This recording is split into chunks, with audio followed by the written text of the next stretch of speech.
একটা কমিটি যেহেতু আছে, পৃথিবীর ইতিহাসে এটা মনে হয় একটা বিরল ঘটনা যে একটা ক্যাবিনেট বা একটা পরিষদ চলছে রানিং, সেখানে নির্বাচনের তফসিল ঘোষণা হয়নি।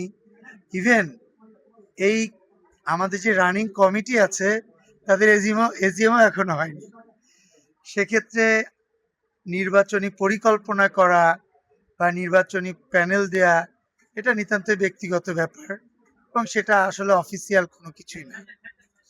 আমার কষ্ট একটাই যে একটা প্যানেল হবে, নির্বাচন হবে, 2টা প্যানেল হবে, 4টা প্যানেল হবে, ওয়ান কাইন্ডস অফ তো আজকে প্যানেল পরিচিতি এটা, তাই না? এফডিসির বাগানে প্যানেল পরিচিতিটা, এটা একটা কষ্ট লাগছে আর কি আমার কাছে। কারণ এর আগে আমরা অনেক বড় করে আমরা প্রতিবার প্যানেল পরিচিতি করি। প্রেসিডেন্ট সেক্রেটারির নাম প্রকাশ করা মানে প্যানেল পরিচিতি অ্যাকচুয়ালি। তা সেটা আরেকটু ভালোভাবে হয়তো বা হতে পারতো, আরো ভালো লাগতো আর কি।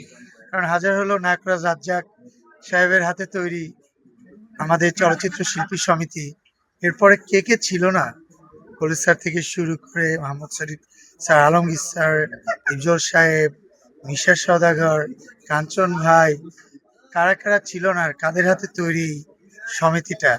আমাদের ফারুক ভাই, উজ্জ্বল স্যার, সোলেরানা স্যার, আলমগীর স্যার, সবার হাতেই তৈরি এটা।